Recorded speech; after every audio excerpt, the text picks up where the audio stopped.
हरे कृष्णा। हरे कृष्णा। आप सभी का स्वागत है आज के सेशन में। आज भी हम दूसरा अध्याय आगे बढ़ा रहे हैं। दूसरा अध्याय, जैसे कि हमने पहले भी कई बार चर्चा की है, काफी लंबा है, 70 से ज्यादा कुछ श्लोक है और गीता का सार है, सिनॉप्सिस है पूरी भगवत गीता की। जो भी एसेंस है उसका एक सिनॉप्सिस, एक सार है, उसका समराइज करके गीता को भगवान ने अर्जुन को इस चैप्टर में बताने की कोशिश की और फिर आगे के जो अध्याय है उसमें डिटेल में बताया है। भगवत गीता का जो स्ट्रक्चर है, बेसिकली 18 अध्याय है और उसमें जो पहले 6 अध्याय हैं, पहले 6 अध्याय जो है वो ज्यादातर कर्म के बारे में बात कर रहे हैं, कर्म योग के बारे में बात कर रहे हैं। कर्म कांड से शुरू करते हैं कि किस तरह से वेदों में कर्म कांड की व्याख्या की गई है, किस तरह से हम कुछ करें तो हमें कुछ मिलता है। वेद हमें इस तरह से भक्ति में खींचते हैं। जैसे एक माँ अपने बच्चे को जब दवाई देनी होती है तो कैसे दवाई देती है, बच्चा दवाई नहीं खा रहा होता, उसको दवाई खाने की इच्छा नहीं होती, तो माँ क्या करती है, उसको मिठाई के अंदर छुपा कर या मिठाई का लालच देकर या कुछ और ऐसा लालच देकर उसे वो दवाई खिलाती है। तो ऐसे ही जो हमारे वेद हैं वो हमें लालच देकर बुला रहे हैं भक्ति की तरफ। तो जो पहले के जो 6 अध्याय हैं वो कर्म के बारे में बात करते हैं और जो बीच के जो 6 अध्याय हैं, 7 से लेकर 12 तक, वो जो अध्याय है, 6 अध्याय, वो भक्ति के बारे में बात करते हैं।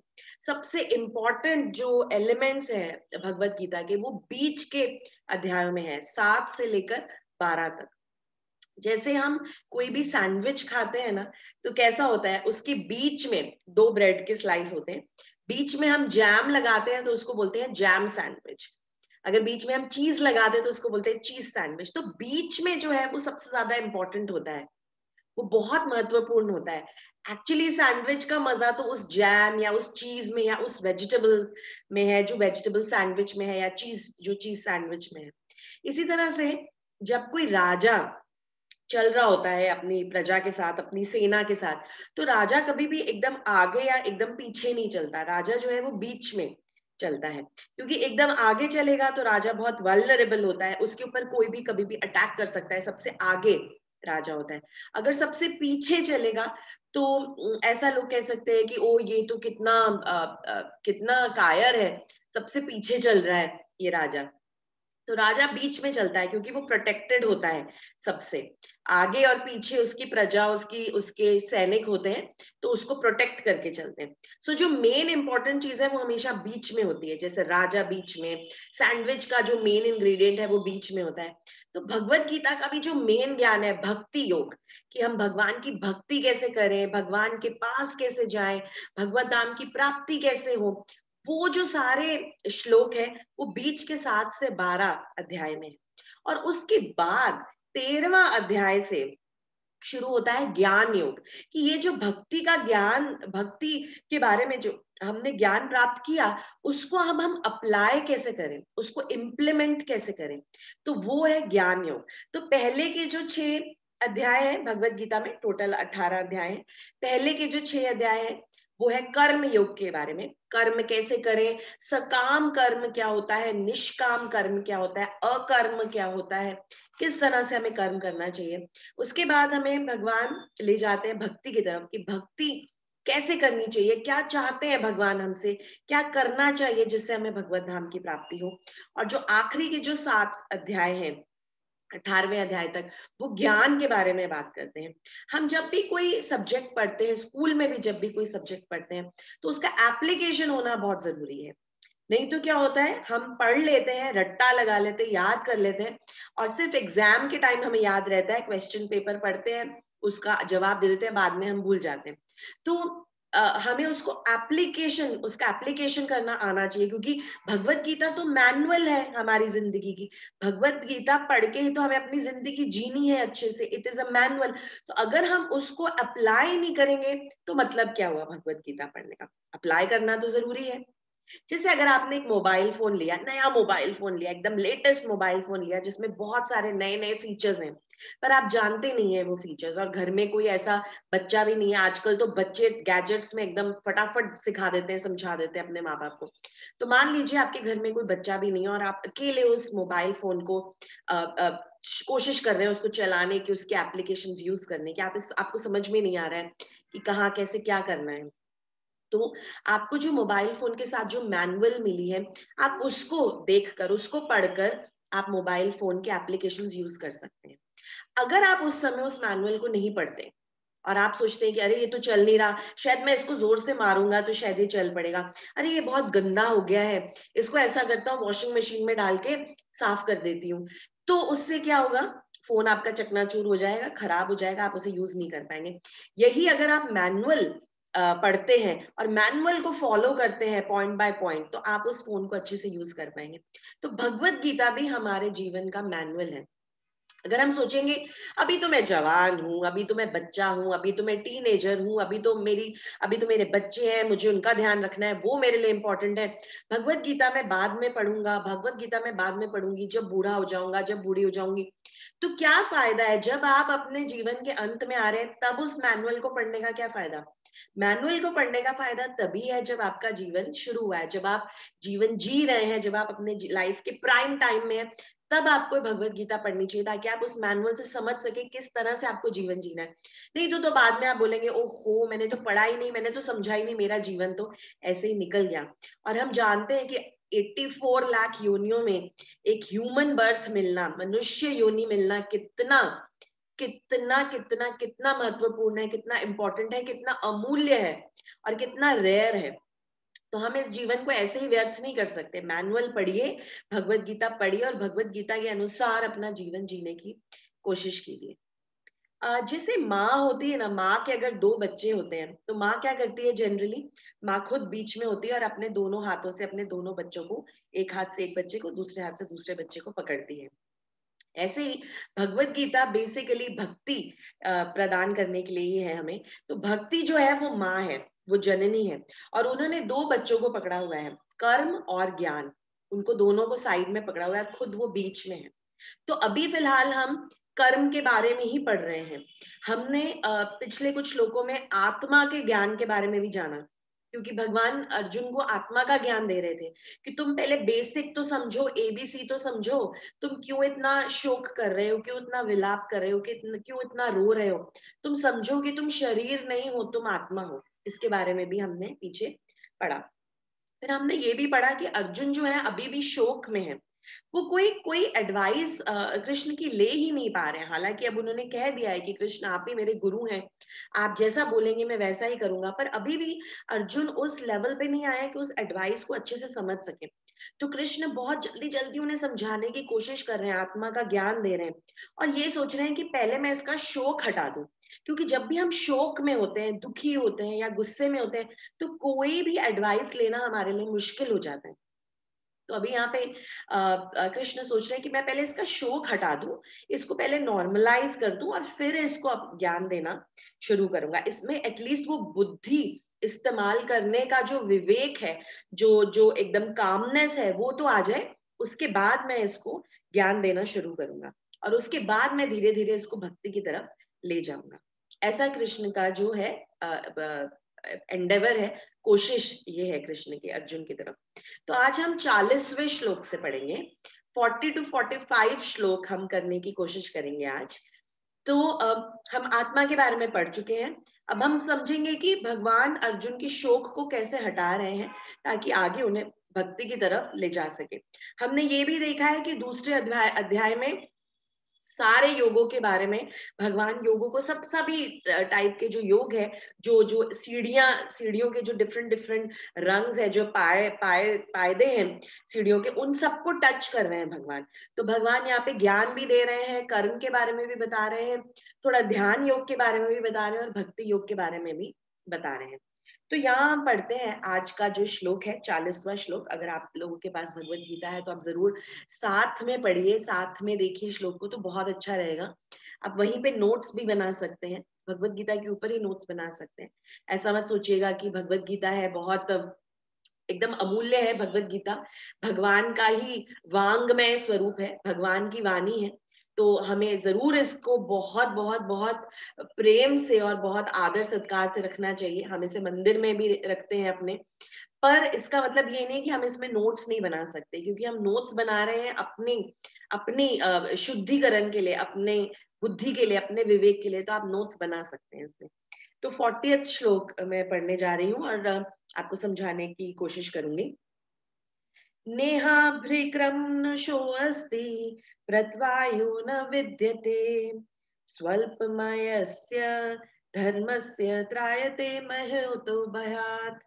तो यहाँ भगवान ये कह रहे हैं कि भक्ति में, भगवान ने भक्ति के बारे में ऑलरेडी अर्जुन को इंट्रोड्यूस किया है। इसके पहले के श्लोक में भगवान ने बताया है, सांख्य योग के बारे में बताया है, भगवान ने आत्मा और शरीर के जो डिफरेंस है उसके बारे में बताया है, और ये भी बताया है कि तुम क्या करो, तुम किस तरह से कर्म करो, तुम अपनी बुद्धि का इस्तेमाल करके कर्म करो ताकि तुम इस कर्म बंधन से मुक्त हो जाओ। तो भगवान यहाँ बता रहे हैं कि अगर तुम इस तरह से कर्म करोगे, अब भगवान को, कृष्ण को ध्यान में रखते हुए अगर तुम कर्म करोगे, तो इस प्रयास में ना तुम्हारी कोई हानि होगी, ना ही कोई ह्रास होगा, अपितु इस पथ पर की गई अल्प प्रगति भी महान भय से रक्षा कर सकती है। तो यहाँ भगवान बता रहे हैं कि थोड़ी सी भी अगर प्रगति करोगे तुम इस मार्ग पर, इस भक्ति के मार्ग पर, इस बुद्धि, अपनी बुद्धि इस्तेमाल करके जो तुम कार्य कर रहे हो भगवान की सेवा के मार्ग पर, जो भी तुम कार्य करोगे वो हमेशा हमेशा हमेशा तुम्हें प्रॉफिट में ही रखेगा। चाहे तुम थोड़ी सी भी प्रगति करो, तुम्हें बहुत बहुत बहुत बड़े भय से वो बचाएगी। भगवान यहाँ आध्यात्मिक प्रगति की बात कर रहे हैं, भौतिक प्रगति की बात नहीं कर रहे हैं। तो हम समझते हैं भगवान क्या कहने की कोशिश कर रहे हैं, तात्पर्य से हम समझते हैं। तो भगवान यहाँ कह रहे हैं कि कृष्ण भावनामृत में जो भी तुम काम करोगे, कृष्ण को सेंटर में रखते हुए जो भी तुम कार्य करोगे, उससे तुम्हें फायदा ही होगा, हमेशा हमेशा तुम्हें फायदा होगा। चाहे तुम थोड़ा सा भी करो, चाहे तुम थोड़ा सा ही प्रोग्रेस करो, वो भी तुम्हें फायदा देगा।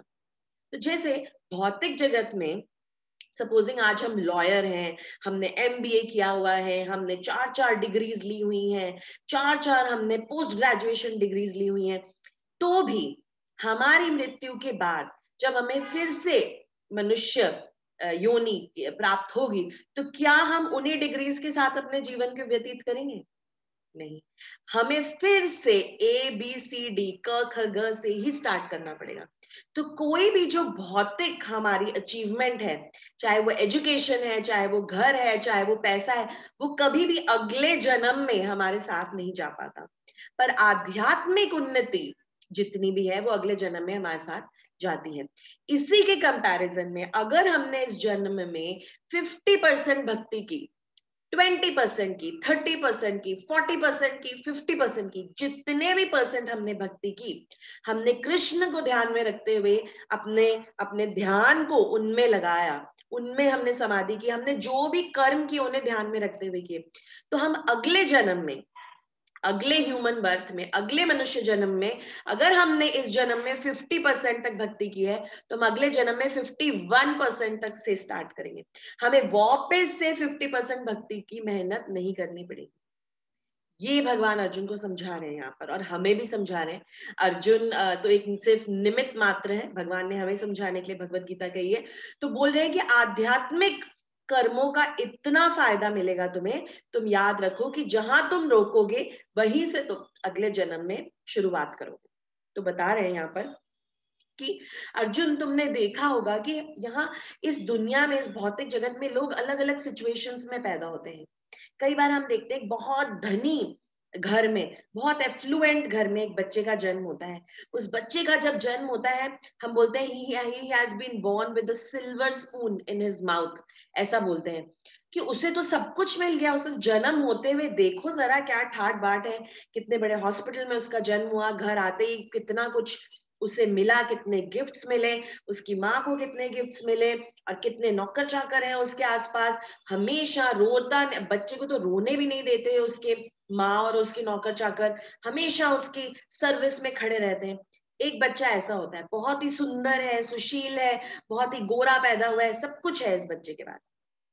वहीं पे कॉन्ट्रास्ट में हम देखते हैं कई बारी एक ऐसे घर में एक बच्चे का जन्म होता है जो बहुत गरीब है, शायद वो बच्चा वो चाहते भी नहीं थे तो भी उस बच्चे का जन्म हो जाता है, तो परेशान हो जाते हैं माँ बाप उस बच्चे को लेकर। कोई उसके स्वागत के लिए खुश नहीं होता, कोई उसे बहुत बड़े बड़े महंगे महंगे गिफ्ट्स नहीं देता। बच्चा भी सुंदर नहीं है, बच्चे का रंग भी इतना इतना सुंदर नहीं है कि सबको अट्रैक्ट करे। तो ऐसा क्यों होता है? उसकी फ्यूचर तो बहुत ही खराब लगती है। और ये बच्चा जो एक बहुत ही धनाढ्य परिवार में उसने जन्म लिया है, उसकी फ्यूचर तो बहुत ब्राइट लगती है। तो ऐसा क्यों होता है? ऐसे अलग-अलग घरों में, ऐसे अलग-अलग पोज़ीशंस में बच्चों के जन्म क्यों होते हैं? बच्चे का तो कोई कोई कसूर नहीं है, अभी तक तो बच्चे ने कोई गलत कार्य किया ही नहीं, अभी तो बच्चा सिर्फ पैदा हुआ है। तो क्यों 2 बच्चे ऐसे अलग-अलग सिचुएशंस में जन्म लेते हैं? क्या भगवान पार्शियल हैं? क्या भगवान जो जिनसे प्यार करते हैं, क्या उन्हीं को सब कुछ देते हैं? क्या भगवान जिनको इग्नोर कर रहे हैं, जिनके ऊपर ज़्यादा ध्यान नहीं दे रहे हैं, क्या उनके साथ ऐसा आप बुरा व्यवहार कर रहे हैं? क्या है? क्या है इस चीज़ में सीक्रेट?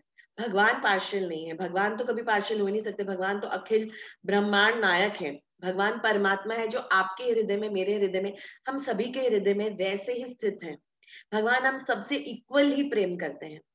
पर इस चीज का सीक्रेट ये है, गूढ़ मंत्र इसका ये है कि हम अपने पिछले कर्मों का बैगेज लेकर चल रहे हैं। जो पिछले जन्म में जो हमने कर्म किए उसका रिजल्ट, उसका रिएक्शन हमें इस जन्म में मिल रहा है। तो जिस जिस उस बच्चे ने बहुत अच्छे पिछले जन्मों में कर्म किए थे, जिसे बहुत धनाढ्य परिवार में, अच्छे परिवार में जन्म मिल रहा है, जिसकी सारी इच्छाओं की पूर्ति हो रही है, जिसे सारे कंफर्ट्स मिल रहे हैं, और वो बच्चा जिसने कुछ ऐसे कर्म किए थे, उसको ऐसे कुछ नेगेटिव रिएक्शंस मिल रहे हैं, तो उसका जन्म एक ऐसे ऐसे परिवार में हुआ है। एक एग्जाम्पल के लिए आपको समझाना चाहूंगी कि जैसे गाँव में क्या होता है, जब खेतों में अनाज उगता है, चावल उगते हैं, तो गाँव वाले क्या करते हैं, वो चावल निकाल कर एक बड़ा सा बैरल होता है, एक बड़ा सा ऐसा ऐसा एक बैरल होता है, एक एक बड़ी सी एक एक अजीब सा पॉट होता है, बड़ा लंबा सा पॉट होता है, जिसके अंदर वो उस चावल को डालते रहते हैं और स्टोर करते रहते हैं। तो जब बहुत अच्छी क्वालिटी का चावल हुआ, बासमती चावल एकदम लंबा लंबा, उसको डाल देते हैं उस बैरल में। और फिर उसके बाद अगले सीजन में जब चावल हुआ, जब चावल की फसल निकली, और शायद चावल की फसल अगर अच्छी नहीं हुई, तो टूटा हुआ चावल, छोटा छोटा चावल निकलता है, उसको उस बासमती चावल के ऊपर भर देते हैं, क्योंकि स्टोर कर रहे हैं उस चावल को उसी बैरल में। फिर अच्छा बासमती चावल होता है, फिर उसको उसमें स्टोर कर देते हैं। ऐसे पूरा उसको स्टोर कर देते हैं। जब उन्हें उसमें से चावल निकालना होता है, जब उन्हें जरूरत होती है, तो क्या करते हैं, नीचे से चावल निकालना शुरू करते हैं। तो क्या होता है, जैसा चावल डाला वैसा ही निकलता है। अगर बासमती चावल डाला तो बासमती चावल निकलता है, अगर छोटा टूटा हुआ चावल डाला तो वो निकलता है। तो जैसा हम करते हैं, जैसा हम बोते हैं, वैसा ही हम पाते हैं। जो हम बोते हैं वैसा ही हम काटते हैं। तो जिस तरह के हम कर्म करते हैं, उसी तरह के रिएक्शंस हमें अगले जन्म में मिलते हैं। तो कई बार हम देखते हैं कि कई लोगों की जिंदगी में तो हमेशा दुख ही होता है, हमेशा वो रोते ही रहते हैं, हमेशा उनके साथ बुरा ही होता है। तो इससे हमें क्या समझना चाहिए कि ये समझना चाहिए कि कुछ उनके कर्म ऐसे हुए हैं जिसके अभी उनको रिएक्शंस ऐसे मिल रहे हैं, हमेशा वो सफर करते हैं।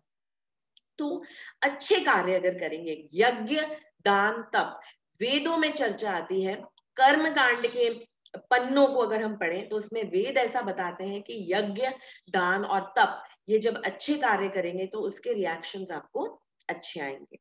उस तरह से अगर आपने इस जन्म में एक बहुत बड़ा सा स्कूल बनाया बच्चों के लिए और फ्री उनको एजुकेशन दे रहे हैं, तो अगले जन्म में क्या होगा, आपकी भी एजुकेशन आपको बहुत अच्छी मिलेगी। इस तरह से आपको रिएक्शन मिलेंगे। अगर इस जन्म में आपने बहुत सारी बुक्स का दान दिया है, बहुत सारी बुक्स दान दी आपने, फ्री में लोगों को बांटी, तो अगले जन्म में क्या होगा, हो सकता है अगले जन्म में आपका खुद का प्रिंटिंग प्रेस हो, आप इतनी बुक्स आपकी निकले, क्योंकि उतनी सारी बुक्स आपको वापस आएंगी जितनी आपने बुक्स बांटी हैं।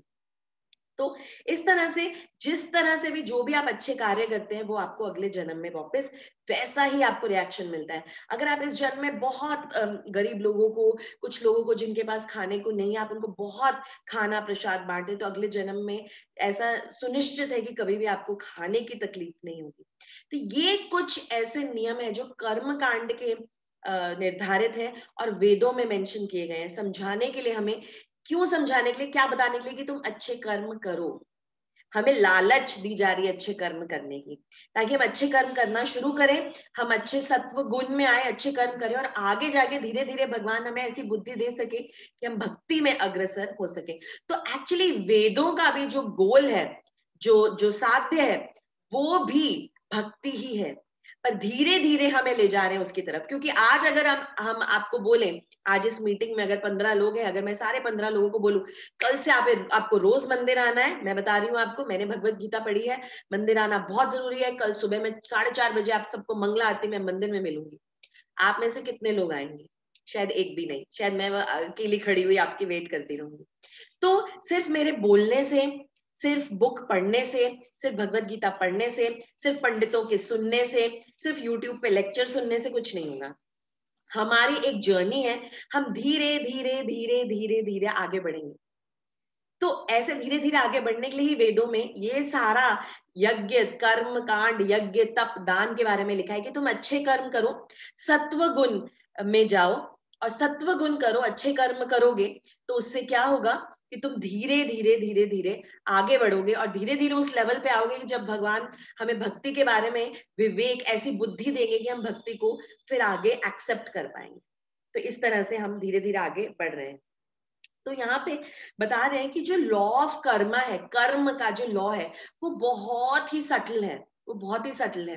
वो हमें इतना इजी नहीं है समझना कि आज हमने अच्छा किया तो अच्छा मिल जाएगा, कल हमने बुरा किया तो बुरा मिल जाएगा। इतना इतना इतना आसान नहीं उसे समझना, क्योंकि ये जो लॉ ऑफ कर्मा है, ये पिछले बहुत बहुत बहुत जन्मों से चलता आ रहा है। ये सिर्फ इस जन्म का नहीं है कि आज मैंने अच्छा कार्य किया तो अब तो मेरे साथ सब अच्छा अच्छा ही होगा। ये पिछले कुछ जन्मों से चलता हुआ आ रहा है और हम भाग्यशाली हैं कि इस जन्म में हम इसे समझ पा रहे हैं। पिछले पता नहीं कितने करोड़ों लाखों जन्मों में, जो मनुष्य योनि में जो हमने जन्म लिया, हम इसे समझ नहीं पाए, पर आज हम भगवत गीता के ज्ञान को सुन रहे हैं और समझ पा रहे हैं। तो अब हम सोच सकते हैं कि अब हमारा जो जो अब हमारे जो पाथ है वो एकदम क्लियर है, रास्ता एकदम साफ है। अब हमारी जो उन्नति है वो बहुत जल्दी होगी, अब हम उसको समझ पा रहे हैं, इस कर्म के लॉ को। और ये ऐसा हम नहीं बोल सकते दुनिया में कि मुझे तो पता ही नहीं था, मुझे ये पता था कि अच्छे काम करूंगा तो अच्छी चीजें होंगी, बुरे काम करूंगा तो बुरी चीजें नहीं होंगी, मुझे ये चीजें पता ही नहीं थी। ऐसा हम नहीं बोल सकते। जब भी हम किसी ट्रेन में चढ़ते हैं कहीं जाने के लिए, तो अगर हमारे पास फर्स्ट क्लास की टिकट होती है तो ही हम फर्स्ट क्लास में ट्रैवल कर पाएंगे। अगर हमारे पास जनरल क्लास की टिकट है तो हम जनरल क्लास में ही ट्रैवल कर पाएंगे। हम जनरल क्लास की टिकट लेके फर्स्ट क्लास में बैठ के ये नहीं बोल सकते टीटी को कि मुझे तो पता ही नहीं था कि ऐसे अलग अलग टिकट होती है। हमें मनुष्य जन्म मिला है सिर्फ और सिर्फ ब्रह्म जिज्ञासा करने के लिए, तो जिज्ञासा करनी है हमें। हम ये एक्सक्यूज नहीं दे सकते कि मुझे तो पता ही नहीं था, मैंने तो पूछा ही नहीं, मैं तो जानता ही नहीं था। हमें पता करना पड़ेगा कि हमें कैसे कर्म करने हैं, हमने पिछले ऐसे क्या कर्म किए हैं जिससे हमें आज ये सजा मिल रही है, या आज हमारे साथ अच्छा हो रहा है, तो उसका क्या लॉ है, क्या लॉ है एक्शन रिएक्शन का, हमें पता करना पड़ेगा ताकि हम इस जन्म के अपने कर्मों को ठीक कर सके। ये भगवान या कृष्ण अर्जुन को समझाने की कोशिश कर रहे हैं, और ये भी बोल रहे हैं कि अर्जुन, पर ये इंस्टेंटली नहीं होता। जब हम कोई बीज बोते हैं तो इंस्टेंटली वो प्लांट नहीं निकल आता है। हम वो बीज बोते हैं, उसका ध्यान रखते हैं, उसे सूरज की रोशनी देते हैं, उसे पानी देते हैं रोज प्यार से, तब उसमें से पौधा निकलता है। तो धीरे धीरे धीरे हम अपने कर्मों के रिएक्शंस को समझ पाएंगे और देख पाएंगे किस तरह से अच्छे कर्मों का रिएक्शन हमें अच्छा मिल रहा है।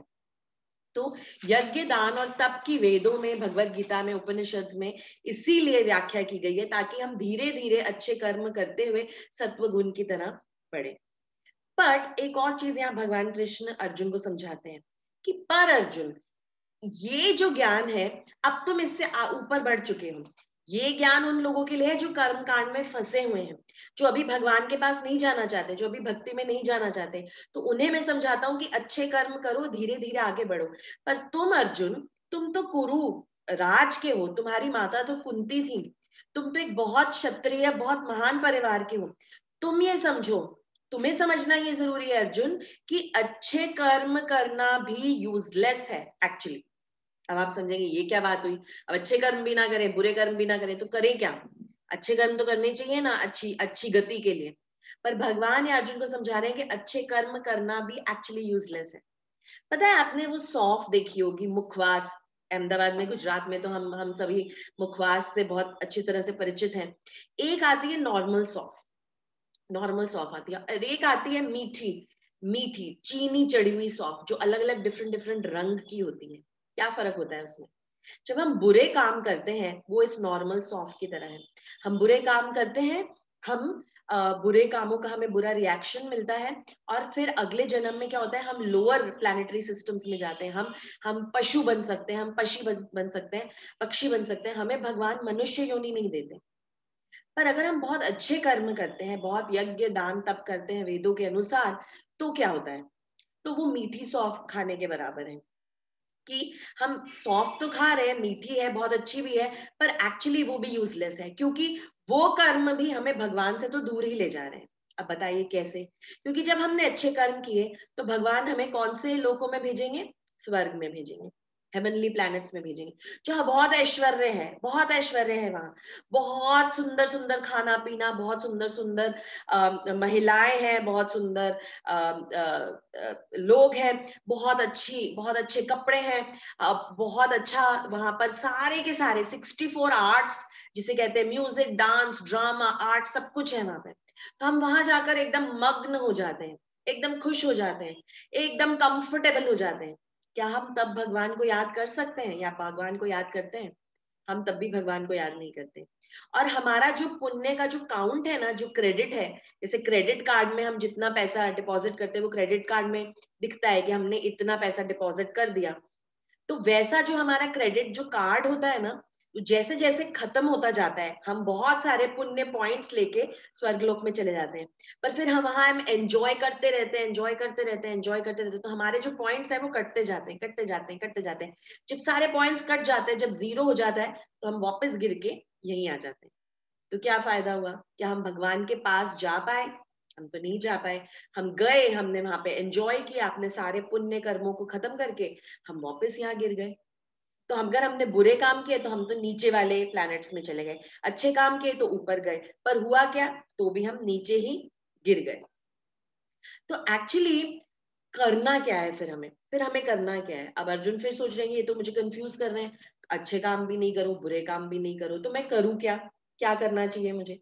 तो यहाँ पे भगवान कह रहे हैं कि तुम्हें करना क्या है। तुम्हें एक्चुअली ऐसे कर्म करने हैं जो तुम्हें भगवान के पास ले जाए, क्योंकि भगवान के पास जाओगे तभी संसार के बंधन से, इस कर्म बंधन से छूट पाओगे। और भगवान के पास कैसे जाओगे? कौन से कर्म करके भगवान के पास जाओगे?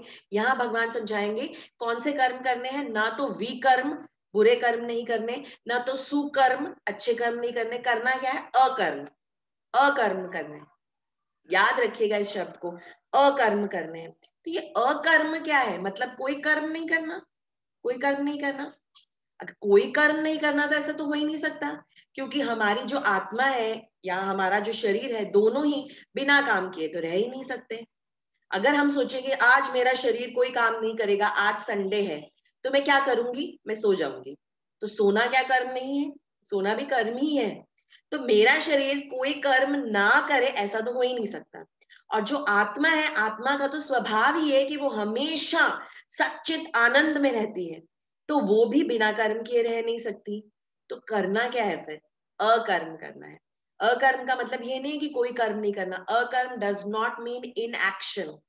अकर्म का मतलब है अपने सारे कार्यों को भगवान के लिए कीजिए, भगवान को ध्यान में रखते हुए हर कार्य को कीजिए, और उस कार्य का जो फल है उसकी चिंता मत कीजिए, उसके बारे में सोचिए ही मत। आज मैं ये क्लास ले रही हूँ, भगवत गीता की क्लास ले रही हूँ, आपके साथ कुछ ज्ञान बांट रही हूँ, तो इसमें मुझे क्या मिलेगा? ऐसा नहीं सोचना है। इसमें मुझे क्या मिलेगा? क्या लोग ज्यादा आएंगे? क्या मैं पॉपुलर हो जाऊंगी? क्या मुझे यूट्यूब पे पॉपुलर होना है? क्या मुझे लीडर बनना है? क्या मुझे बहुत ग्रेट इंसान बनना है? नहीं, मुझे सिर्फ और सिर्फ भगवान की वाणी को आप तक पहुंचाना है। ये अकर्म है, ये अकर्म है। यही क्लास अगर कोई इंसान भगवत गीता की क्लास करता है और उसके लिए पैसे चार्ज करता है, आपको 100 रुपए देने हैं, 500 रुपए देने हैं, 1000 रुपए देने हैं, तो वो अकर्म नहीं है, क्योंकि वो इंसान अपने फल की प्राप्ति करने के लिए, कुछ गेन करने के लिए वो इंसान ये कर्म कर रहा है। तो जब हम भगवान की पूजा करते हैं, अर्च विग्रह की पूजा करते हैं, आरती करते हैं, तो उस समय हमारा क्या भाव है? क्या हमारा भाव ये है लेन देन का? भगवान देखो मैं आपकी आरती कर रही हूँ, देखो कितना अच्छा भोग लगा रही हूँ, इतना अच्छा प्रसाद बनाया, आज सूजी का हलवा बनाया, मूंग दाल का हलवा बनाया, आप मुझे क्या दोगे? देखो मैं मांग ये रही हूँ, मेरे साथ आज ये लाइफ में होना चाहिए। तो वो एक बिजनेस हुआ। अकर्म तब हुआ जब आप भगवान से सही में प्रेम करते हैं और उनके बारे में चिंता करते हैं कि आज भगवान क्या खाएंगे। मैंने तो सोच लिया आज मैं क्या खाऊंगी, पर भगवान क्या खाएंगे। मैंने तो सोच लिया मैं क्या पहनूंगी, पर आज भगवान क्या पहनेंगे।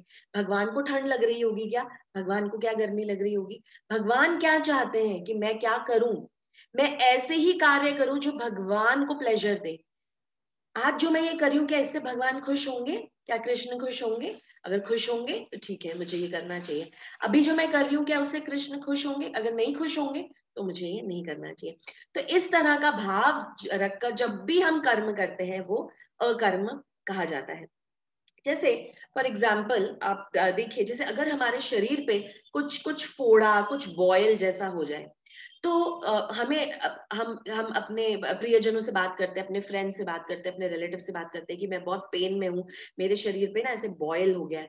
तो लोग अलग अलग एडवाइस देंगे। कोई कहेगा उस पे ना गर्म पानी का सेक करो, गर्म कपड़े से सेक करो, वो ठीक हो जाएगा। कोई कहेगा ये एंटीबायोटिक पाउडर है ना, ये लगाओ, इससे ये ठीक हो जाएगा। तो हम वो सब सब ट्राई करेंगे। फिर भी एक हफ्ते तक अगर वो ठीक नहीं होता है तो एंड में हम क्या करते हैं, हम डॉक्टर के पास जाते हैं। डॉक्टर बोलते हैं अरे आपने इतना टाइम वेस्ट कर दिया, आप ये सब कर रहे थे, ये तो ऐसे ठीक नहीं होने वाला है, मुझे इसकी सर्जरी करनी पड़ेगी, मैं इसको काट देता हूँ, इसमें पस हो गई है, पस निकाल देता हूँ तो ठीक हो जाएगा। तो एक हफ्ते के बाद आप सही इलाज, आपने सही इलाज करवाया, आप डॉक्टर के पास गए और डॉक्टर ने आपका सही इलाज किया। तो इसी तरह से हमें देखना है कि सही इलाज क्या है हमारा। हम भी एक भौतिक फीवर में ही हैं, भौतिक बीमारी में ही हैं हम भी। हम उसका इलाज अलग अलग चीजों में ढूंढ रहे हैं। आज पिक्चर देख लेंगे तो शायद हमें खुशी मिल जाएगी। आज हम बाहर सेल पे शॉपिंग करने चले जाएंगे तो शायद हमें खुशी मिल जाएगी। आज हम कहीं शायद घूमने चले जाएंगे तो शायद हमें खुशी मिल जाएगी। हम ऐसा सोचते हैं, तो हम अलग अलग सोल्यूशंस ढूंढने की कोशिश करें। पर जो रियल सोल्यूशन है, भगवान के पास जाना, अपने सारे कार्यों को भगवान के प्लेजर के लिए करना, वो सोल्यूशन हम भूल जाते हैं। आप जानते हैं एक रॉकफेलर नाम का एक आदमी था यूएस में बहुत साल पहले, जो सबसे अमीर इंसान था, सबसे अमीर इंसान था। उसके पास सारी सारी दौलत थी, दुनिया में जितनी कारें आप बोल सके, जितना बैंक बैलेंस बोल सके, सब कुछ था उसके पास। बट उसे एक बीमारी थी, इंडाइजेशन की। वो खाना नहीं खा सकता।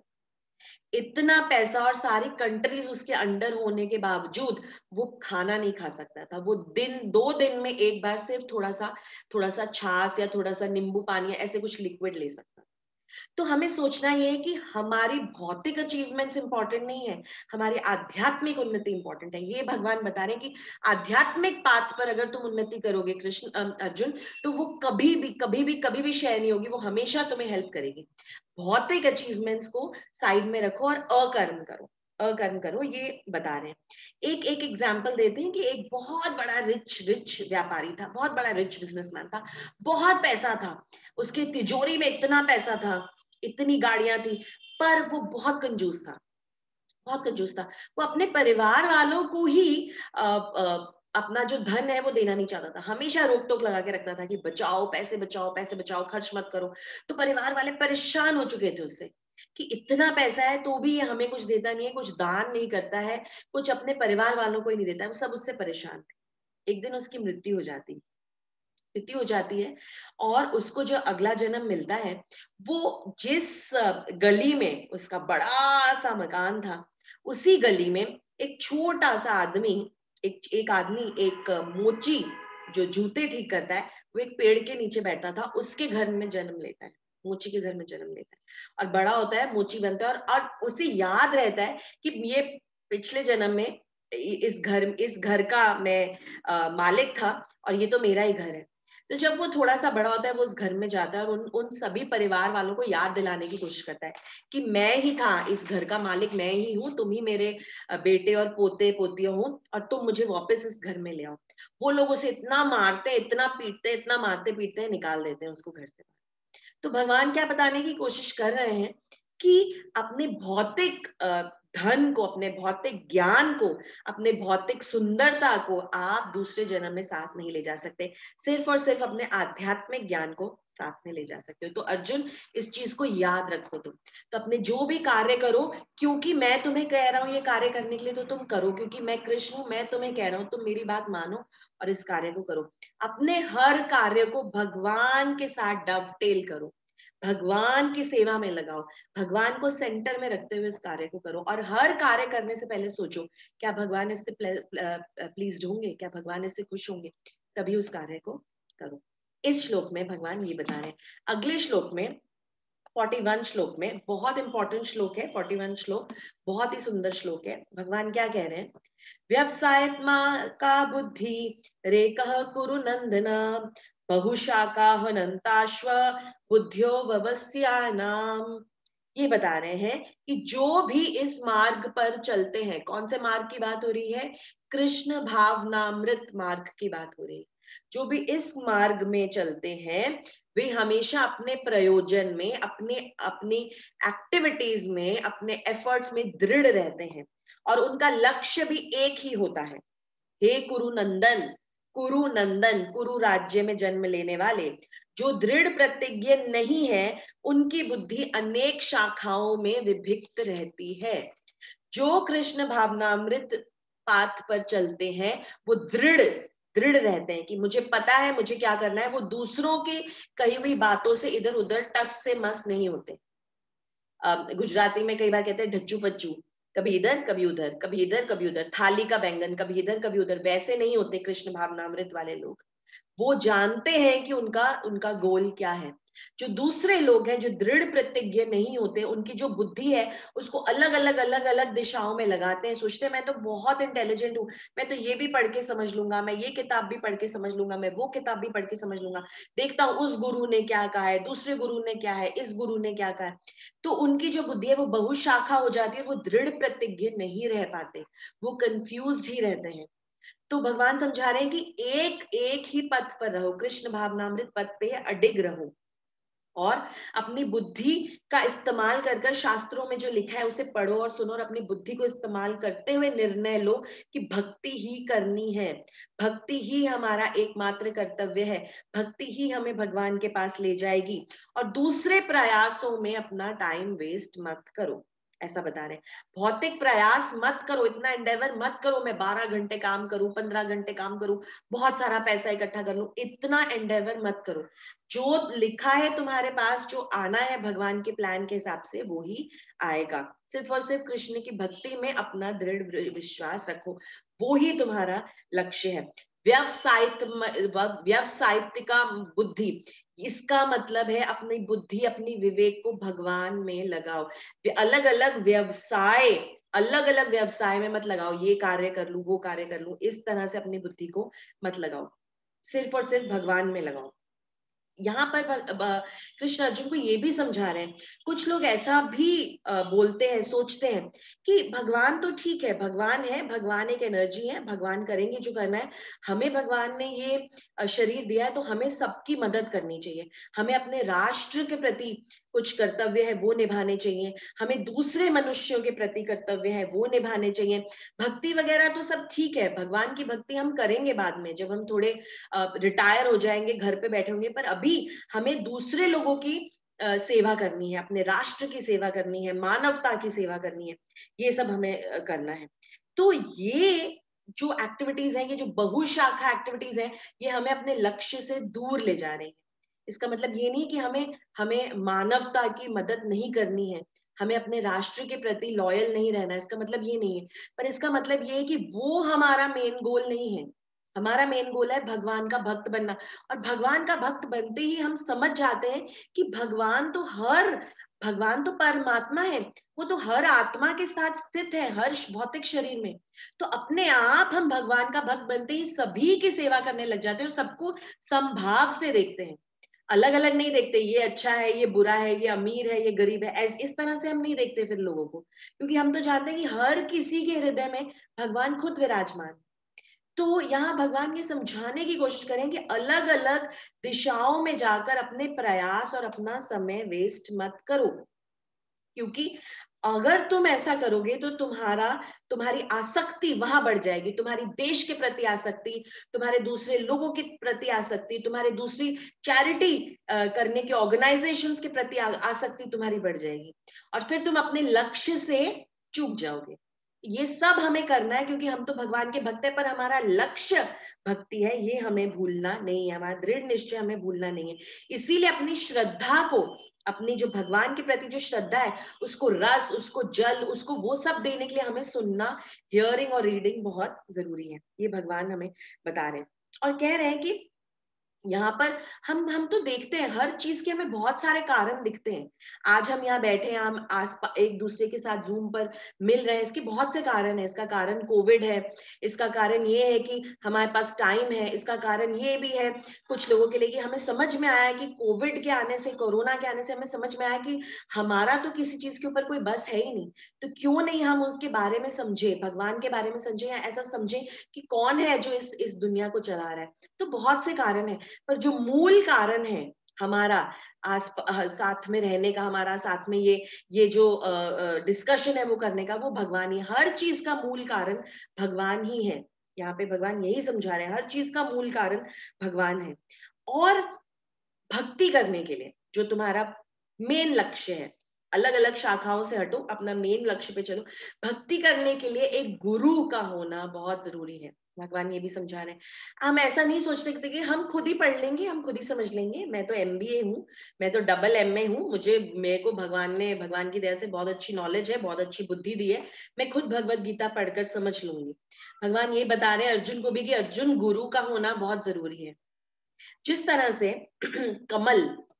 कमल का फूल हम सबने देखा है, बहुत सुंदर होता है, किस तरह से वो पानी में, कीचड़ में उगता है, और अगर पानी के साथ, उस कीचड़ के साथ अगर कमल का कांटेक्ट नहीं होना, तो सूरज भी कमल को उगा नहीं सकता, कमल उगेगा ही नहीं, कमल ब्लूम ही नहीं करेगा। उसका पानी के साथ, उस कीचड़ के साथ कांटेक्ट होना बहुत जरूरी है।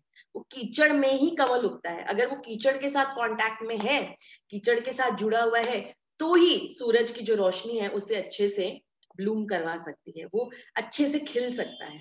इसी तरह से हम उस कमल की तरह हैं, और सूर्य की जो रोशनी है वो कृष्ण है।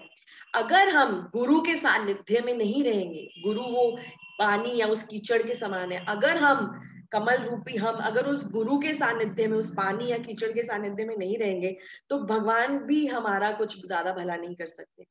भगवान हमारे पास भगवान गुरु को अपना रिप्रेजेंटेटिव बना के ही भेजते हैं। जितने भी गुरु से अगर हम मिलते हैं, जिनसे हमें कोई भी ज्ञान मिलता है, तो वो भगवान की कृपा मूर्ति है, वो भगवान की कृपा है जो हमारे पास आ रहे हैं। तो ये ज्ञान भी भगवान हमें इस श्लोक में दे रहे हैं कि समर्पित करो, अपने सारी एक्टिविटीज को भगवान को समर्पित करो, और गुरु से ज्ञान लो, गुरु से समझो कि तुम्हें क्या करना है। हर पल, हर क्षण डिसीजन लेने से पहले हम कई बार सोचते हैं, ये करना चाहिए कि वो करना चाहिए, क्या करना चाहिए, क्या भगवान को प्लेजर देगा, क्या चीज सही रहेगी। तो गुरु है जो हमें सही राह दिखा सकते हैं। अगर हमारा मन दृढ़ नहीं रहेगा, अगर हम बहुशाखाओं में जाएंगे, थोड़ा सा ये भी पढ़ लेती हूँ कि दूसरे गुरु क्या कहते हैं, थोड़ा सा ये भी समझ लेती हूँ कि अब वेस्टर्न कंट्रीज में क्या नॉलेज चल रही है, थोड़ा सा ये भी समझ लेती हूँ कि दूसरी बुक्स क्या कह रही है, दूसरे धर्म क्या कह रहे हैं, तो फिर हम इन बहुशाखाओं में जाकर कंफ्यूज हो जाएंगे। तो दृढ़ निश्चय रखना है, गुरु की आज्ञा का पालन करना है, और अपने हर सारे कर्मों को भगवान को समर्पित करना है। ऐसा भगवान इस श्लोक में बता रहे हैं। आगे 42 और 43 श्लोक जो है वो साथ में है, कंबाइन है। इन श्लोकों में भगवान कह रहे हैं कि जो ये बहुत इंपॉर्टेंट श्लोक है, ये भी यहाँ हमें समझ में आएगा कि वेद हमें क्या बताने की कोशिश कर रहे हैं। तो भगवान बोल रहे हैं कि जो अल्प ज्ञानी मनुष्य हैं, कम ज्ञान वाले जो मनुष्य हैं, वो वेदों की अलंकारिक शब्दों के प्रति आसक्त हो जाते हैं। अलंकारिक शब्द मतलब बहुत सुंदर सुंदर शब्द, वेदों में बहुत सुंदर सुंदर शब्द लिखे हुए हैं। जो कम बुद्धि वाले लोग हैं वो इन शब्दों से आसक्त हो जाते हैं, और स्वर्ग की प्राप्ति, अच्छा जन्म, शक्ति इत्यादि के लिए वो सकाम कर्म करने की संस्तुति रखते हैं। वो कहते हैं कि वेदों में तो ऐसा लिखा है, ऐसा करेंगे तो ऐसा होगा, यज्ञ दान तपस्या करूंगा तो मेरे साथ बहुत अच्छा होगा, तो मैं यही करूंगा। वेदों में तो ऐसा लिखा है कि ये वाला व्रत करूंगा तो बहुत अच्छा रहेगा, तो मैं तो यही करूंगा। तो वेदों के हिसाब से अगर हम चलते हैं, इसका मतलब है हमारी जो बुद्धि है वो कम है, और हम क्या कोशिश कर रहे हैं, हम कर्म कांड में लग रहे हैं। हम हमेशा फल की अपेक्षा करते हुए कर्म कर रहे हैं। इसका मतलब ये नहीं कि वेदों में जो लिखा है वो गलत है, बिल्कुल नहीं। वेदों का जो ज्ञान है वो सबसे इंपॉर्टेंट ज्ञान है हमारे लिए। बट वेदों में भी एक प्रोग्रेशन है। जैसे हम ग्रेड वन से ग्रेड 2 में जाते हैं, क्लास 2 से क्लास 3 में जाते हैं, तो वैसे वेद हमें लेकर जा रहे हैं। जैसे मैंने पहले भी कहा, अगर वेद बोलेंगे भगवान कृष्ण ही भगवान है, उन्हीं की भक्ति करो, सब कुछ उन्हीं को समर्पण कर दो, क्या हम मानेंगे?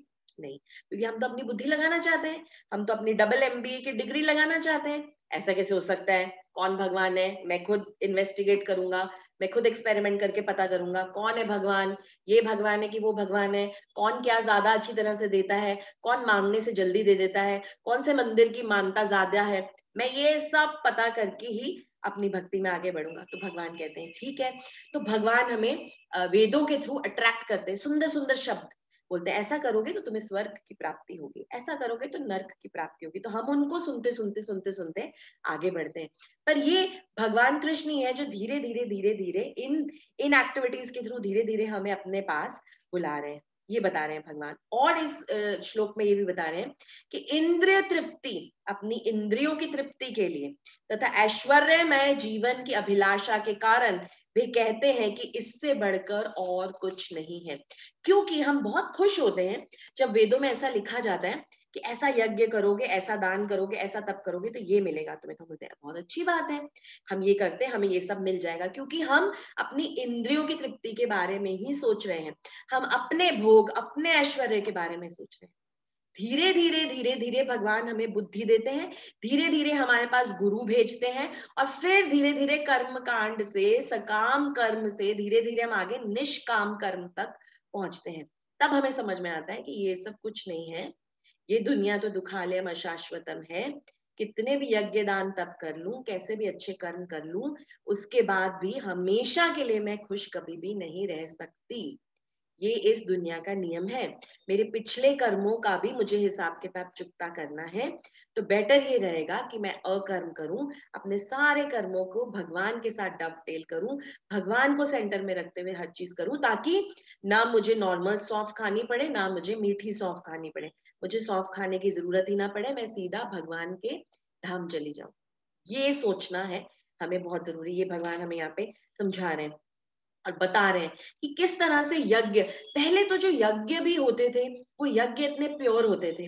आज तो यज्ञ करने वाले ना तो ब्राह्मण है जिन्हें अच्छे से मंत्र उच्चारण आता हो, ना तो यज्ञ में आहुति देने के लिए शुद्ध घी है, प्रॉपर अच्छा घी है जो यज्ञ में आहुति देने के लायक है, ना उस तरह की हमारी हमारी मानसिक चेतना है कि हम उस यज्ञ में पूरे समय बैठे रहे और उसमें अपना ध्यान लगा के बैठे रहे।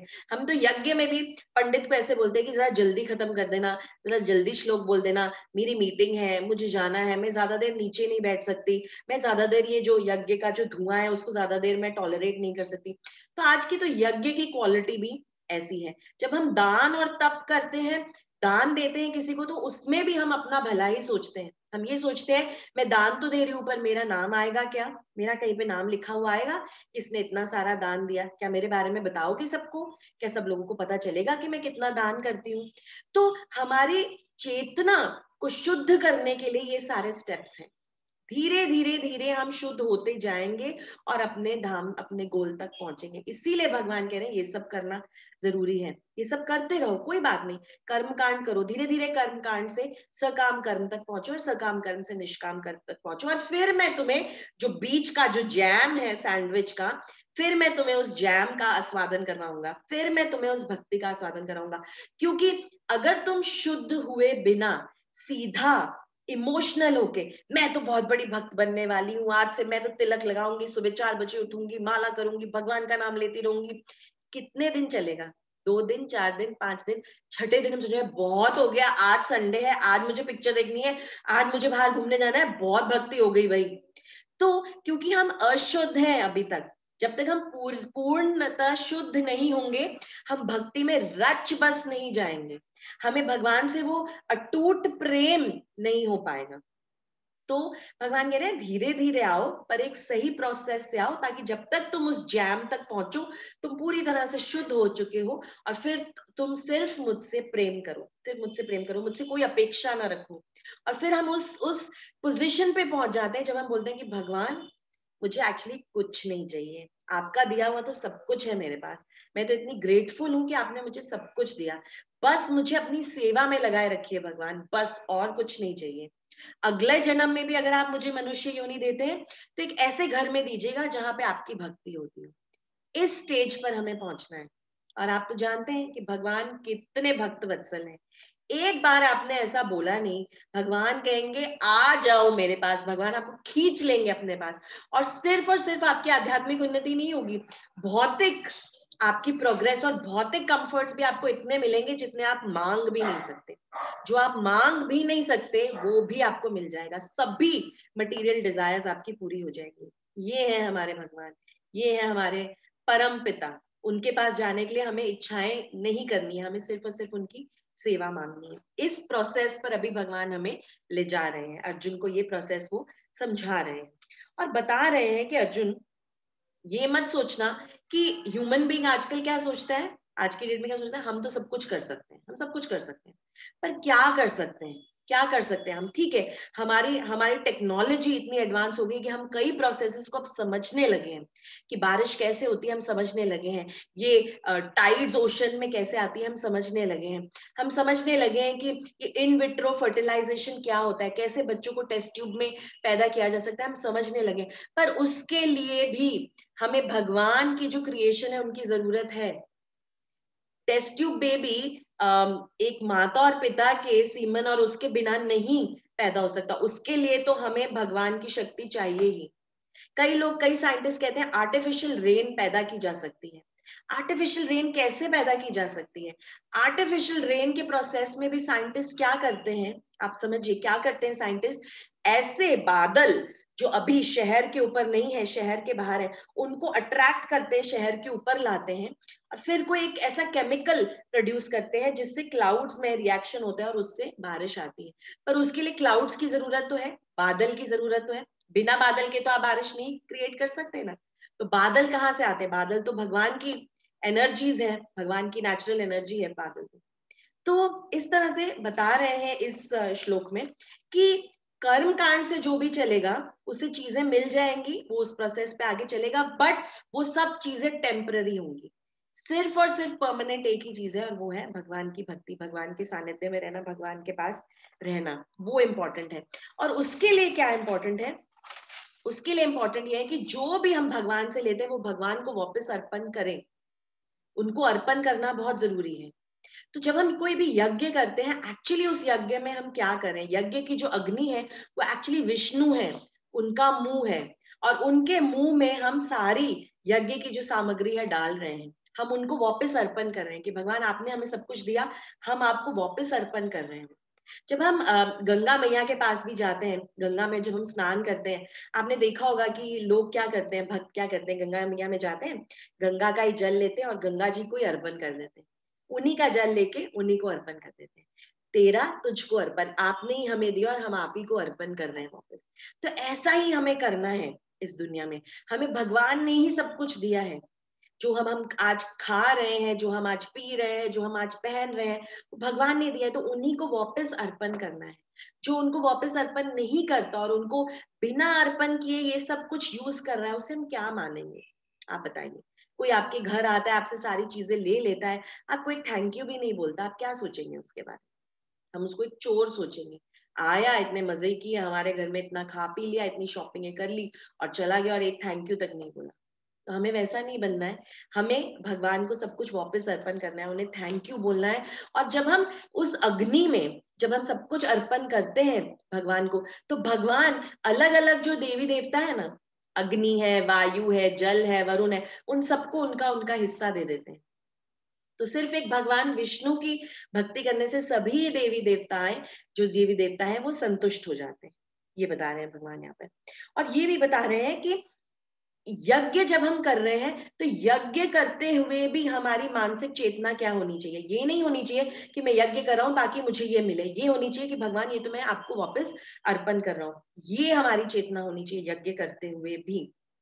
आपको पता है 100 अश्वमेध यज्ञ करने से इंद्र के पद की प्राप्ति हो सकती है। इंद्र कौन है? इंद्र देवता है। देवता कैसे बनते हैं? देवता मनुष्य योनि से आगे बढ़कर सत्व गुण में अच्छे काम करने से ही देवता बना जा सकता है।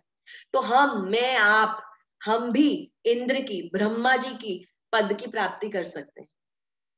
अगर आप 100 अश्वमेध यज्ञ करें आपको इंद्र की पोस्ट मिल सकती है।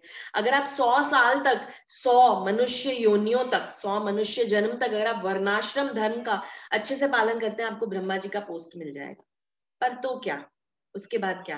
क्या इंद्र हमेशा इंद्र उसी पोजीशन पे रहते हैं? क्या ब्रह्मा जी की लाइफ खत्म नहीं होती? हाँ, ब्रह्मा जी की लाइफ बहुत लंबी है, 311 ट्रिलियन ईयर्स, बट उसके बाद ब्रह्मा जी की भी आयु खत्म हो जाती है और ब्रह्मा जी भी चेंज होते हैं। तो चाहे वो पाताल लोक हो, 14 प्लैनेटरी सिस्टम्स हैं, चाहे वो पाताल लोक हो, चाहे वो बीच की धरती हमारी अर्थ है, अर्थ का प्लैनेट है, चाहे वो सबसे ऊपर ब्रह्म लोक है, हर जगह यही प्रॉब्लम है। ऊपर नीचे आना जाना तो लगा ही हुआ है, ऊपर नीचे आना जाना लगा हुआ है, हमारे कर्मों के हिसाब से ये लगा ही हुआ है। तो हमें इस पूरे 14 प्लैनेटरी सिस्टम्स के चक्कर से निकलना है और हमें भगवत धाम की प्राप्ति करनी है, हमें वैकुंठ जाना है, गोलोक वृंदावन भगवान के पास वापस जाना है, अकर्म कर कर हर कार्य को भगवान की सेवा में लगाकर हमें वापस जाना है। ये भगवान यहाँ पर समझा रहे हैं। ये भी बता रहे हैं कि तप तप कैसे करते हैं लोग इस दुनिया में, तप कैसे लगते हैं। आप तिरुपति मंदिर जाइए, आपको वहां पे जो जितने भी पुरुष हैं उनको अपने बाल जो है सर के ऊपर से बाल मुंडवाने पड़ते हैं। क्यों ऐसा करते हैं? क्योंकि जो बाल है ना, ये हमारे ब्यूटी के प्रतीक हैं। तो हम जब वहां जाते हैं भगवान के पास तो भगवान को अर्पित कर देते हैं, अपना जो सारा सौंदर्य अपने बाल निकाल कर भगवान को अर्पित कर देते हैं कि भगवान लीजिए, ग्रैटिट्यूड में हम आपको ये अर्पित कर रहे हैं। तब हम अलग अलग तरीके से तप करते हैं, हम उपवास रखते हैं, हम कई चीजें छोड़ देते हैं, खाना हम ये नहीं खाएंगे, हम वो नहीं खाएंगे। क्यों? हम सिर्फ और सिर्फ ये भगवान के प्लेजर के लिए करें। अगर इसमें भी हमारी मानसिक चेतना यही रहेगी कि मैं आपको ये दे रहा हूं, आप मुझे कुछ वापस दीजिए, तो उसकी जो आयु है वो बहुत ही छोटी रहेगी, टेम्पररी। अगर हमें कुछ भी परमानेंट चाहिए तो हमें ये यज्ञ तप दान, वेदों के हिसाब से जो लिखा हुआ है यज्ञ तप और दान करना है, पर सिर्फ और सिर्फ भगवान कृष्ण के लिए करना है, बिना किसी और चीज की अपेक्षा किए हुए। अपेक्षा एक ही चीज की रखनी है कि भगवान अपनी सेवा में लगाए रखिएगा, सिर्फ और सिर्फ इसी चीज की अपेक्षा करनी है। यही यहाँ पर भगवान समझा रहे हैं, बोल रहे हैं कि अल्प ज्ञानी मत बनो। वेदों के जो सुंदर सुंदर शब्द है ना, जो तुम्हें अट्रैक्ट कर रहे हैं, बोल रहे हैं कि ऐसा करो ऐसा मिलेगा, वैसा करो वैसा मिलेगा, इससे अट्रैक्ट मत हो, बुद्धू मत बनो। याद रखो कि परमानेंट चीज कहाँ से मिलेगी, तुम्हारा लक्ष्य क्या है उसको याद रखो। छोटे छोटे छोटे छोटे टेम्पररी सोल्यूशंस की तरफ मत जाओ, टेम्पररी प्लेजर्स की तरफ मत जाओ। सिर्फ अपनी इंद्रिय तृप्ति के बारे में मत सोचो, अपने श्रेय के बारे में सोचो, अपने लॉन्ग टर्म गोल के बारे में सोचो। ये बता रहे हैं भगवान यहाँ पर। और बता रहे हैं कि एक्चुअली कैसा होता है, कई बार ऐसा होता है कि आप देखते हैं कि आप बोलते हैं, आप सोचते होंगे कि क्यों, अगर शराब अच्छी चीज नहीं है, शराब नहीं पीनी चाहिए, तो फिर क्यों इतने सारे स्टेट्स में, इतने सारे राज्यों में गवर्नमेंट ने क्यों ऑथराइज्ड लिकर शॉप्स क्यों खोली हुई? उन्होंने ऐसा क्यों किया हुआ है? ये तो अच्छी चीज नहीं है। अगर हमें सिगरेट नहीं पीनी चाहिए तो सिगरेट की एडवर्टाइजमेंट्स क्यों आ रही है? गवर्नमेंट कैसे अलाउ कर रही है ये सब करना? तो गवर्नमेंट क्या बोल रही है? यही चीज बोल रही है जो वेदों में, जो वेद करने की कोशिश कर रहे हैं, कि जब हम तुम्हें डायरेक्टली बोलेंगे स्मोक मत करो, ड्रिंक मत करो, तो तुम मानने वाले हो नहीं। तो हम एक ऑथराइज्ड वे में करवाते हैं, ऑथराइज्ड दुकान से खरीदो और पियो। सिगरेट पियो, पर उसके ऊपर हमने लिखा हुआ है cigarette smoking is injurious to health. जितनी बार पियोगे उतनी बार तुम्हारी नजर वहां जाएगी।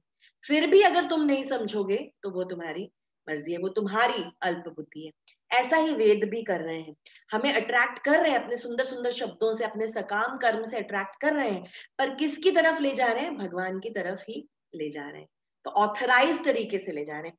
अगर आप ऑथराइज्ड शॉप से, लिकर शॉप से, जो गवर्नमेंट की लिकर शॉप से, वहां से ना खरीद के किसी देसी दारू की दुकान से दारू पीते हैं तो आपकी तबीयत बहुत ज्यादा खराब हो सकती है। हम कई बार मूवीज में देखते हैं, डॉक्यूमेंट्रीज में देखते हैं, न्यूज में देखते हैं कि ऐसी शराब पीकर कितने लोगों की मृत्यु हो गई। तो यही चीज गवर्नमेंट कर रही है, यही चीज हमारे वेद कर रहे हैं, एक ऑथराइज्ड वे में हमें ले जा रहे हैं, क्योंकि जानते हैं कि सीधा अगर इनको बोला जाओ भगवान की भक्ति करो, चैंटिंग करो, कृष्ण ही भगवान है, सब कुछ छोड़ो, ये सब चीजों में मन मत लगाओ, भौतिक वस्तुओं से दूर हो जाओ, इंद्रिय तृप्ति मत करो, तो डायरेक्टली तो हम ये चीज मानने वाले हैं नहीं। तो धीरे धीरे प्रोग्रेसिवली हमें ले जा रहे हैं।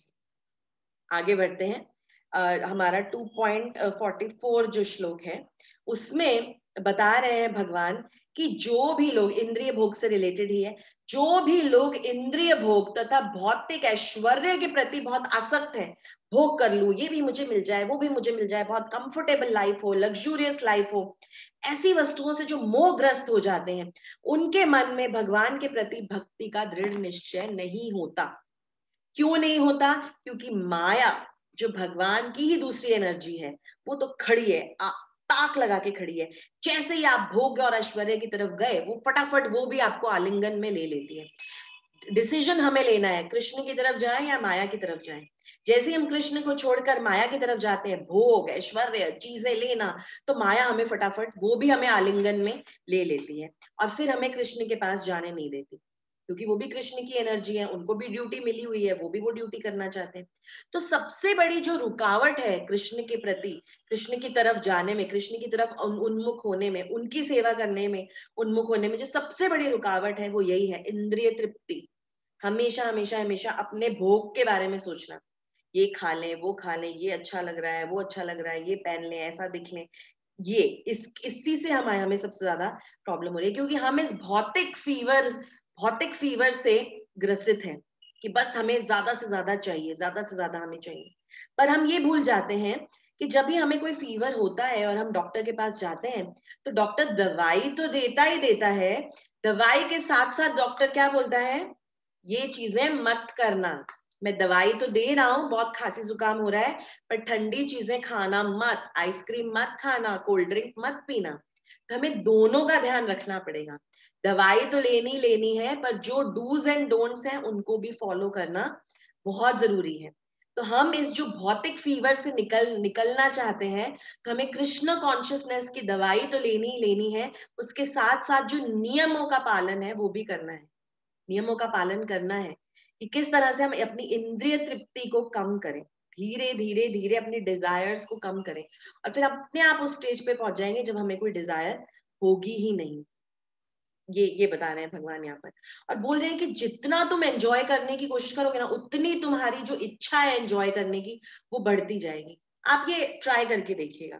जिस दिन आप सोचेंगे आज तो संडे है, आज तो मैं पिक्चर ही देखने वाली हूँ और बाहर से खाना मंगवा के खाऊंगी, आप वो कीजिए, वो कीजिए। आप एक पिक्चर देखेंगे, उसके बाद आप सोचेंगे मैं आराम कर लूं, आप दूसरी पिक्चर देखने का मन करेगा, दूसरी देखेंगे आपको तीसरी पिक्चर देखने का मन करेगा।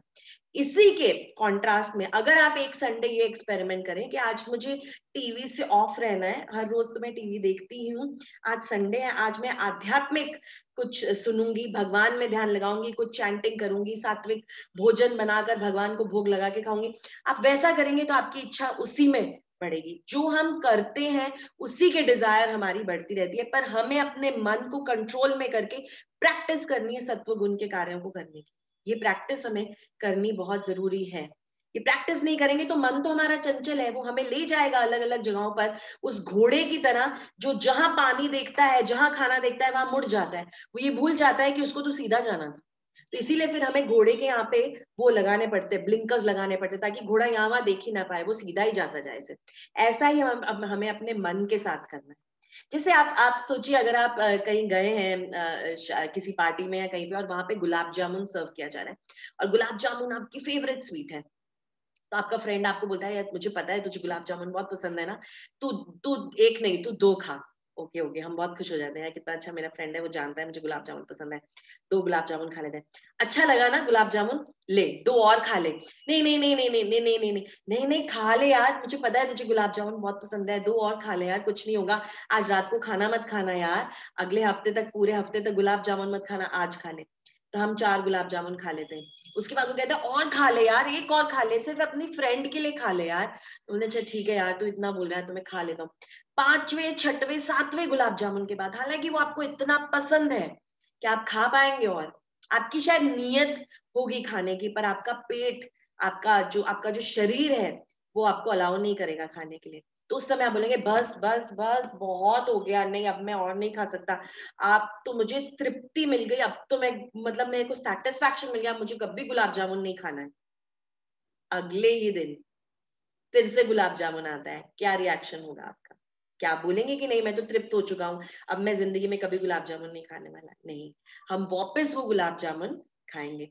क्योंकि हम जो बद्ध जीव है ना, बद्ध है, हम बंधे हुए हैं, इन भौतिक आसक्तियों से जो हम बंधे हुए हैं वो इतनी जल्दी नहीं निकलती। अगले दिन हम फिर खाएंगे। तो हम पेंडुलम की तरह ना घूमते रहते हैं, पेंडुलम की तरह हम घूमते रहते हैं ऐसे। कभी हम हाँ बोलते हैं, कभी हम ना बोलते हैं, कभी हम हाँ बोलते हैं, कभी हम ना बोलते हैं। क्योंकि उस समय किस तरह से हमारी हमारी मानसिक चेतना किस तरह की है, हम उस तरह से एंजॉयमेंट के मोड में उसको, जब हमारी तृप्ति हो जाती है हम ना बोलते हैं, तृप्ति खत्म हो जाती है हम हाँ बोलते हैं, तृप्ति खत्म हो जाती है हम हाँ बोलते हैं, ना बोलते हैं, ऐसा करते हैं। तो इसमें इसके लिए श्रीमद् भागवतम में प्रहलाद महाराज कहते हैं कि ये जो दुनिया है ना, ये है, यहाँ पर हम क्या करते हैं बद्ध जीव, पुनः पुनः चर्विता चरवना नाम, बार बार एक ही चीज को हम बार बार बार बार रिपीट करते रहते हैं, चूइंग द चूड। जैसे गाय आपने देखी होगी, गाय के बारे में हमने साइंटिफिकली बुक्स में पढ़ा है कि गाय क्या करती है, खा लेती है एक बारी, और फिर उसको अपने पेट में, उसके पेट में एक पॉकेट होती है जिसमें वो अपने इस खाने को पचा के रखती है, और फिर जब भूख लगती है उसी को निकाल के बार बार च्यू करती है। जैसे च्युइंगम, जब हम स्कूल में होते थे और च्युइंगम नई नई हम हमें इंट्रोड्यूस हुई थी च्युइंगम, तो हम क्या करते थे, च्युइंगम मुंह में डाल के उसे चबाते थे। और टीचर आती थी, तो जब टीचर आती थी तो हम, मुंह ऐसा चल रहा होता, टीचर बोलती तुम कुछ खा रहे हो क्या? तो हम क्या करते थे, नहीं नहीं मैम हम कुछ नहीं खा रहे, च्युइंगम निकाल के अपने डेस्क के नीचे चिपका देते थे। टीचर चली जाती थी, उसी च्युइंगम को निकाल के वापस मुंह में डाल लेते थे, या फिर च्युइंगम को साइड में दबा लेते थे और बाद में फिर उसी को च्यू करते रहते थे। जब च्युइंगम स्टार्ट करते हैं च्यू करना, पहले तो बहुत जूसी होती है, उसके बाद उसका पूरा जो स्वाद है वो खत्म हो जाता है, पर तो भी हम उसको च्यू करते रहते हैं, क्योंकि हमें नॉलेज नहीं होती कि जो है हम कर रहे हैं ये गलत है, उससे हमें कोई स्वाद नहीं आ रहा, हमें उसे उठा के फेंक देना चाहिए। तो हमें ये नॉलेज होनी बहुत जरूरी है कि क्या काम हमें करने चाहिए, क्या कार्य हमें नहीं करने चाहिए, ये नॉलेज होनी हमें बहुत जरूरी है। ये समझना बहुत जरूरी है कि कोई भी जो सुख है इस दुनिया में, कोई भी किसी भी प्रकार का जो सुख है वो परमानेंट नहीं है, सब कुछ इस दुनिया में टेम्पररी है। सुख के बाद दुख जरूर आएगा, दिन के बाद रात जरूर आएगी, रात के बाद दिन जरूर आएगा। तो हमें ये सोचना है कि हमारा श्रेय किसमें है, हमारा लॉन्ग टर्म गोल क्या है, हम गोल पे फोकस रहना है, दृढ़ निश्चय रहना है। अदरवाइज हम ऐसे ही बहुशाखा होते हुए भटकते रहेंगे और कभी भी अपने गोल पर नहीं पहुंच पाएंगे। जो लास्ट श्लोक है आज का हमारा 2.45, उसमें भगवान हमें बता रहे हैं बहुत क्लियरली, शॉर्ट में फिनिश करूंगी। भगवान क्लियरली हमें बता रहे हैं हमें क्या करना है। भगवान कह रहे हैं इस दुनिया के भौतिक जगत के जो 3 गुण हैं उनसे ऊपर उठो, 3 गुणों से ऊपर उठो। कह रहे हैं त्रैगुण्य, त्रैगुण्य प्राकृतिक 3 गुणों से ऊपर उठो, निस्त्रैगुण्य बनो, तीनों गुणों से ऊपर उठ जाओ। क्या बनो? निर्द्वंद्वो बनो, द्वंद्वों से हट जाओ, द्वंद मत रखो अपने दिमाग में, करूं नहीं करूं, ये करूं वो करूं, द्वंद मत रखो, फोकस्ड रहो। नित्य सत्व सत, हमेशा हमेशा सत्व गुण में ही रहो, कभी रजस कभी तमस, कभी रजस कभी तमस, कभी सत्व, ऐसे नहीं करो, हमेशा अपना फोकस रखो कि सत्व गुण में ही रहो। और निर्योग क्षेम, लाभ तथा रक्षा के भावों से मुक्त, ये मत देखो मेरा किसमें प्रॉफिट है किसमें लॉस है, ये सब मत देखो। और आत्मवान बनो, आत्मा का रियलाइजेशन करो, समझ लो कि तुम आत्मा हो, तो आत्मा के लिए जो सही है वो ही करो। ये भगवान यहाँ बता रहे हैं कि तीनों गुण, 3 गुण हम जानते हैं, सत्व गुण, रजस और तमस। शॉर्ट में आपको बता देती हूँ, इसी से रिलेटेड है बाकी की चीजें भी। जो लोग सत्व गुण में रहते हैं वो हमेशा सेटिस्फाइड रहते हैं, हमेशा खुश रहते हैं। भक्त है जरूरी नहीं है, सत्व गुण में है। शुद्ध सत्व गुण वाले जो लोग हैं वो भक्त हैं, वो जानते हैं कि भगवान परमात्मा है और हमें उनके हिसाब से ही कार्य करना है। पर सत्व गुण वाले जो लोग हैं वो कैसे? अच्छे लोग हैं। हम बहुत अच्छे हैं, हमारे बच्चे हैं, बच्चे अब्रॉड सेटल्ड हैं। हम लोग सुबह क्या करते हैं, सुबह योगा करते हैं, मेडिटेशन करते हैं, अच्छा खाना खाते हैं, सात्विक खाना खाते हैं, हेल्दी खाना खाते हैं, हरिद्वार जाते हैं, ऋषिकेश जाते हैं, किसी का बुरा नहीं करते, सबके बारे में अच्छा सोचते हैं, रात को सो जाते हैं। जरूरी नहीं है हम रोज भगवान का ध्यान करते हो या कृष्ण की पूजा करते हो या मंदिर जाते हो, हम अच्छे लोग हैं, सत्व गुण के लोग। रजोगुण में जो लोग हैं, उनकी हमेशा हमेशा हमेशा डिजायर्स रहती हैं, ये चाहिए वो चाहिए, वो मेरे से आगे कैसे निकल गया, मुझे सबसे आगे रहना है। ये रजोगुण वाले लोग हैं, हमेशा passionate, always having desires, always thinking about profit and loss, इससे मुझे क्या मिलेगा। कोई उनको आके बोले आपके पास इतना पैसा है, आप इतना अच्छा कमाते हैं, थोड़ा सा दान दे दीजिए, यहाँ पे कुछ फैंस दान दे दीजिए टेम्पल के लिए। ठीक है, मैं फैंस दान दे दूंगा, उस पर मेरा नाम जरूर लिख दीजिएगा, वहां अनाउंसमेंट जरूर कर दीजिएगा कि मैंने दान दिया। मेरे लिए क्या है इसमें। ये है रजोगुण वाले लोग। तमोगुण वाले लोग हैं जो हमेशा हमेशा आलसी, सोना सोना पसंद करते हैं, कामों को पोस्टपोन करना पसंद करते हैं, आलसी रहते हैं, हमेशा हमेशा शॉर्टकट मेथड इस्तेमाल करना चाहते हैं। तो अंधकार में है ये लोग, इन्हें इन्हें इनके पास ज्ञान ही नहीं है, इन्हें समझ ही नहीं है कि इनको क्या करना है, लाइफ का पर्पस ही क्लियर नहीं है। तो सत्वगुण, रजोगुण, तमोगुण, भगवान कह रहे हैं कि मेरे तो कोई गुण है ही नहीं, मैं तो निर्गुण हूं, मैं तो इन तीनों गुणों से पर हूं। और अगर तुम मेरे भक्त बनना चाहते हो तो तुम भी इन तीनों गुणों से ऊपर उठो, सत्व गुण से भी ऊपर उठो। सत्व गुण से ऊपर कैसे उठेंगे, अपने सारे कार्यों को भगवान की प्लेजर के लिए करने से सत्व गुण से ऊपर उठेंगे, क्योंकि हम अपने लिए कुछ नहीं सोच रहे हैं, अपने राष्ट्र, मानवता, ये सब सबका सबका ध्यान हो जाएगा अगर हम भगवान का ध्यान रखेंगे। तो बस भगवान का कार्य करेंगे तो सब हो जाएगा। जैसे जब हम आर्मी में कोई हो, अगर आर्मी का ऑफिसर हो, तो वो जब युद्ध पे जाता है तो उसको पूरी लिबर्टी होती है, वो अपने शत्रुओं में कितने भी शत्रुओं को मार सकता है, उसको पूरी लिबर्टी होती है, उसको कोई कभी भी पूछेगा नहीं तुमने ऐसा क्यों किया, क्यों नहीं किया। पर वही आर्मी पर्सन, वही आर्मी का ऑफिसर जब वापस घर आता है, तब उसको ये लिबर्टी नहीं होती, तब उसको ये लिबर्टी नहीं है कि वो आसपास में जिसको मन चाहे उसको मार दे। तो ये हमें याद रखना है कि हम भगवान की सेवा जब कर रहे हैं, भगवान के लिए जब कार्य कर रहे हैं, तो सारे कार्य हमारे शुद्ध हो जाते हैं। वही कार्य अगर हम अपनी इच्छा के लिए करते हैं तो वो अशुद्ध होते हैं। ये याद रखना है, ये आर्मी ऑफिसर वाला एग्जाम्पल याद रखना है। याद रखना है कि भगवान के लिए जो भी कर रहे हैं वो शुद्ध कार्य है। अगर हम अपनी इच्छाओं के लिए कर रहे हैं, अपने आप को कंफर्ट देने के लिए, अपनी इच्छाएं पूरी करने के लिए, अपना लस्ट, अपनी डिजायर के लिए कर रहे हैं, तो वो अशुद्ध कार्य हो जाता है। और जैसे ही हम सत्व गुण में आ जाएंगे, शुद्ध सत्व गुण में आ जाएंगे, तीनों गुणों से ऊपर आ जाएंगे, हमारे जितने भी द्वंद्व है ना वो खत्म हो जाएंगे।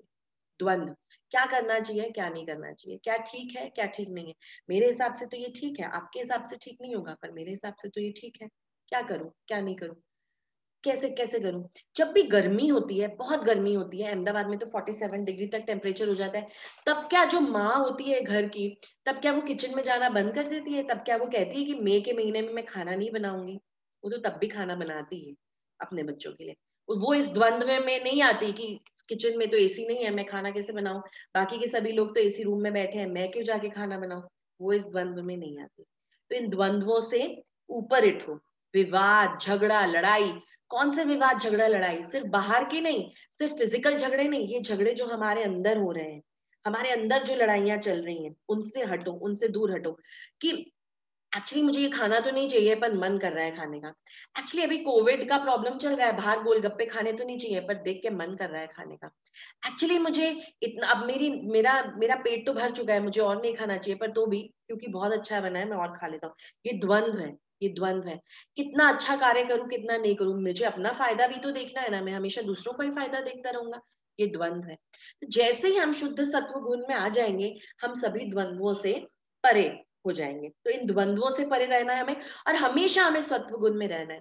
अदरवाइज क्या होता है, हम सभी के अंदर कॉम्बिनेशन है, सत्वगुण, रजोगुण और तमोगुण का कॉम्बिनेशन है। कभी रजोगुण ऊपर आ जाता है, किसी दिन बहुत नींद आती है, सोचते हैं आज कुछ नहीं करेंगे, सिर्फ सोएंगे।